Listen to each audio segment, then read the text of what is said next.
नमस्ते छात्रों, इयत्ता 10वीं विषय हिंदी 4 क्रमांक की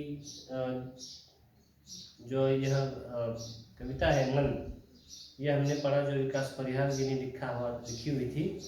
इस पर हमने चर्चा की है, इसको हमने समझने की कोशिश पिछले वीडियो में की है। अब इस पर पूछे गए स्वाध्याय पर हम चर्चा करने वाले हैं। स्वाध्याय छुड़ाने से पहले आइए शब्द संसार पर एक नज़र डालते हैं कि शब्दों के अर्थ पर जानने की कोशिश करेंगे। इसमें पाठ नंबर 16 पर देखिए, शब्द संसार, कौन से शब्द का क्या अर्थ है। मझधार, नदी के प्रवाह का मध्य भाग। मझधार किसको कहते हैं? नदी या समुद्र का जो बीच का हिस्सा होता है उसको मध्य भाग जो होता है नदी के प्रवाह का या फिर समुद्र का, उसको मझधार कहते हैं।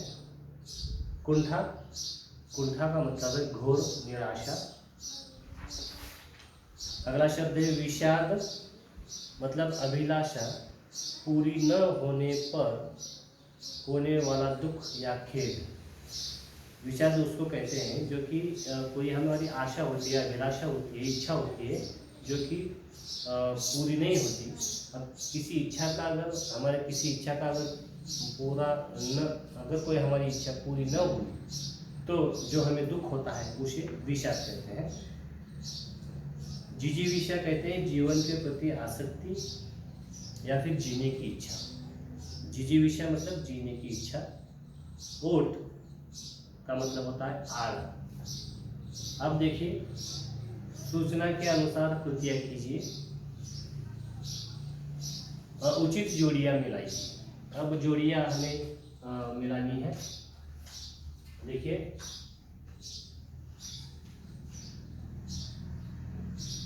जैसा कि प्रश्न पहला है, यहाँ पर जोड़ियां, उचित जोड़ियां मिलाइए।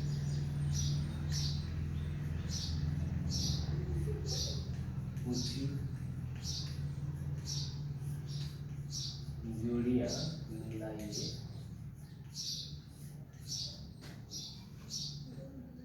और इस तरह से है, एक मछली,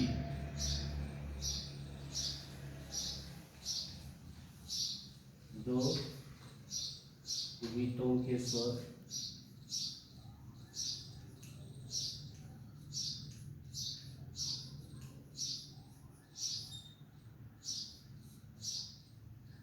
रेल की पटरियां,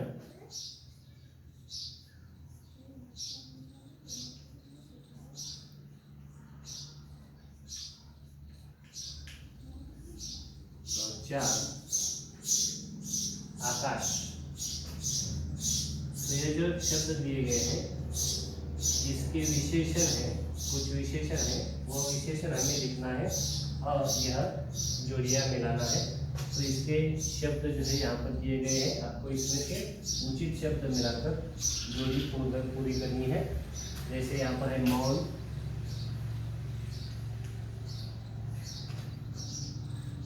सुना,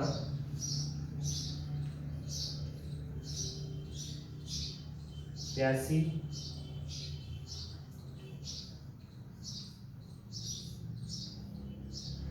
अमर और पीड़ा। तो इसमें से जो इनके विशेषण है उसकी जोड़ियां मिलानी है। अब जैसे मछली, अब हमने देखा यहाँ पर सागर में रहकर मछली प्यासी ही रही, तो मछली के लिए कौन सा विशेषण यहाँ पर आया है? मछली प्यासी। तो इसको मछली को हम यह जोड़ी लगाएंगे प्यासी। समझ में आएगा? फिर गीतों के स्वर किस तरह से है? रेल की पटरियां के लिए क्या विशेषण आया है? आकाश के लिए क्या विशेषण यहाँ पर दिया गया है? इसकी जोड़ियां हमें मिलानी है। ठीक है, एक उदाहरण मैंने दिया आपको, बाकी आपको लिखने हैं। अब अगला देखिए, दूसरा प्रश्न, परिणाम लिखिए कि किसका किस पर क्या परिणाम हुआ है, यह लिखना है। उदाहरण, सितारों का छिपना। अब सितारों का छिपने से क्या हुआ, यह अगर हम इसको पढ़ेंगे कि सितारे छिपे बादलों की ओट में सूना आकाश। सितारे छिपे बादलों की ओट में, बादलों के ओट में, बादलों के पीछे अगर सितारे छिपते हैं तो क्या होता है, आकाश सोना हो जाता है। तो आकाश सोना होना मतलब आकाश को देखने में जो मजा आता है, जो आनंद मिलता है, वह आनंद जो है सितारे के छिपने से नहीं मिलता। तो परिणाम लिखा हमने कि सितारों का छिपना मतलब आकाश का सोना होना। परिणाम क्या होगा इसका, आकाश, सितारे अगर छिप गए तो आकाश सोना लगने लगेगा। ठीक है, तो यह देखा हमने कि किसका परिणाम क्या है। तो उसी तरह हमने ये लिखना है कि तुम्हारे गीतों को स्वर देना, तुम्हारा गीतों को स्वर देना मतलब तुम्हारे गीतों को अगर तुम स्वर दोगे तो क्या होगा, यह हमें परिणाम लिखना है। आगे अब तीसरा प्रश्न लिखिए, सरल अर्थ लिखिए। अब इसका अर्थ लिखना है हमें इन लाइनों का। मन की टिम्ब टिम्ब बरसी आंखें, देखिए मन की पीड़ा छाई बन बादल बरसी आंखें। इसका सरल अर्थ जो है हमें लिखना है कि इस कड़ी में क्या कवि कहना चाह रहे हैं, इसको हमें अर्थ सही, इसका अर्थ लिखना है थोड़ा, 1 2 3 लाइन में हमें इसको लिखना है। तो आइए स्वाध्याय पर चर्चा करते हैं। पाठ नंबर 17 पर देखिए, सूचना के अनुसार कृतियाँ कीजिए। लिखिए निम्नलिखित हाइकू द्वारा मिलने वाला संदेश। अब यहाँ पर हाइकू दिए गए हैं, इससे जो हमें संदेश मिलने वाला है वह उस ब्रैकेट में हमें लिखना है।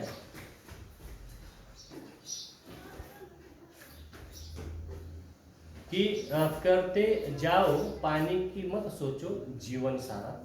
इसका जो संदेश, इसमें से, इन लाइनों में से, इन हाइकू में से जो हमें संदेश मिलता है वह हमें यहाँ पर इसके नीचे लिखना है कि करते जाओ पानी की मत सोचो जीवन सारा। अब हमने जब स्पष्टीकरण इसका दिया, जब हमने कविता आपको पढ़ाई, तब जो अर्थ इसका बताया गया है, जो संदेश इसमें से इन लाइनों में से दिया गया है, इन हाइकू से दिया गया है, वो पहले बताया गया है, तो उसको हमें यहाँ पर लिखना है। उसी तरह अगले ब्रैकेट में लिखना है कि भीतरी कुंठा नैनों के द्वार से आई बाहर। तो इसका इन लाइनों से जो संदेश आपको मिलता है वह आपको यहाँ पर लिखना है। आगे देखिए, प्रश्न दूसरा, कृति पूर्ण कीजिए। हाइकू में प्रयुक्त महीना और उसकी ऋतु। अब ये जो हाइकू दी गई है, इस कविता दी गई है, और इस कविता में कौन से महीने का उल्लेख हुआ है और वो महीना कौन से ऋतु में आता है, यह हमें लिखना है। उत्तर लिखिए। अब यहाँ पर दिया गया है कि उत्तर लिखना है मझदार में डोले। अब मझदार में कौन डोल रहा है, अगर हम कविता को ठीक से पढ़ेंगे तो हमारे बात ख्याल में आएगी, हम समझ सकते हैं कि मझदार में कौन डोल रहा है। अब देखिए, ये 3 नंबर का यह स्टांजा है, जीवन नैया मझदार में डोले संभाले कौन। तो मझदार में कौन डोल रहा है, हमारे जीवन की नैया। तो यहाँ क्या लिखेंगे हम, उत्तर क्या लिखना है, मझदार में डोले जीवन नैया।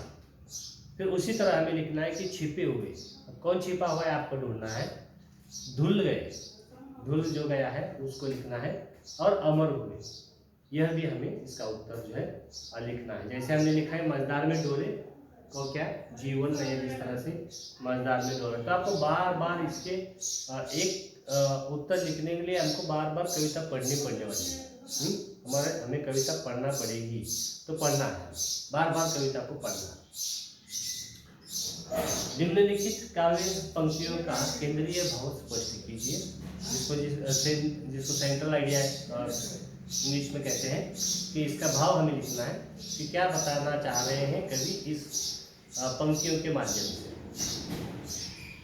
चलती 7 पटरियां रेल की फिर भी मौन। तो यह जो हाइकू दिया गया है कि चलती 7 पटरियां रेल की फिर भी मौन। इस पटरियां जो रेल की पटरियां जो होती है, हम देखते हैं कि साथ साथ चलती है, शुरू से लेके आखिर तक जितना भी प्रवास है, लंबा प्रवास है, जितने भी दूर तक दूसरे भी 2 शहरों के अंदर जाने के लिए जो पटरी बिछाई गई है वो क्या होती है, साथ साथ होती है, फिर भी वो मिलती नहीं है। तो इसका अर्थ क्या है, तो हमने बताया कि जिस तरह से पटरियाँ साथ साथ चलती है तो लेकिन वो मौन रहती है, उसी तरह हमारे अंदर जब हम अपना जीवन व्यतीत कर रहे होते हैं, अपना जीवन बिताते हुए होते हैं, तब हमारे अंदर सुख और दुख ये भी साथ साथ चलते हैं। जिस तरह से पटरियाँ साथ साथ चलती है, सुख अपनी जगह है, दुख अपनी जगह है, दोनों भी हमारे अंदर होते हैं। तो हमें चाहिए कि सुख का जो है हम अनमोले और दुख से हम न घबराएं। तो ये चीज़ें हमें इस भाव जो है ये पंक्तियाँ स्पष्ट करते हैं। तो उसी तरह हमें दूसरा भी हाइकु दिया गया है, इसका भी भाव हमें स्पष्ट करना है कि कांटों के बीच खिलखिलाता फूल देता प्रेरणा। देखिए, कांटों के बीच खिलखिलाता फूल देता प्रेरणा, इन पंक्तियों के भी भाव हमें, इसका भी अर्थ हमें लिखना है, केंद्रीय भाव स्पष्ट करने हैं। अब आगे देखिए, उपयोजित लेखन। वक्तृत्व प्रतियोगिता में प्रथम स्थान पाने के उपलक्ष्य में आपके मित्र या आपकी सहेली ने आपको बधाई पत्र भेजा है, उसे धन्यवाद देते हुए निम्न प्रारूप में पत्र लिखिए। तो उपयोजित लेखन में आपको लिखना है, पत्र लेखन यहाँ पर लिखना है कि वक्तृत्व प्रतियोगिता में प्रथम स्थान पाने के उपलक्ष्य में, मतलब आपके ये स्कूल है, स्कूल ने वक्तृत्व प्रतियोगिता का आयोजन किया है, उसमें आपने हिस्सा लिया है और आपने उसमें हिस्सा लेकर के प्रथम क्रमांक आपने उसमें प्रथम स्थान पाया है। तो आपके प्रथम स्थान पाने के मौके पर आपको आपके मित्र ने या फिर आपकी सहेली ने आपको बधाई करते हुए आपको कॉन्ग्रेचुलेशंस दिया है, आपको बधाई दीजिए पत्र द्वारा। तो उस पत्र को हमें उस पत्र के उपलक्ष्य में उसको उत्तर देने के लिए हमने एक पत्र लिखा है, उसको धन्यवाद देने का। पहले तो बधाई दी गई, फिर पहला पत्र है बधाई का, दूसरा पत्र हमें लिखना है धन्यवाद का। तो धन्यवाद का पत्र किस तरह से लिखेंगे, यह दिया गया है कि दिनांक लिखिए, संबोधन लिखिए जिसको हम लिख रहे हैं, अभिवादन कीजिए और पत्र का प्रारंभ कीजिए। विशेष विवेचन में आपको सब जानकारी लिखनी है, किस तरह से मुझे बधाई दी गई और बधाई देने के उपलक्ष्य में मैं तुम्हारा आभारी हूँ, यह इसमें लिखना है।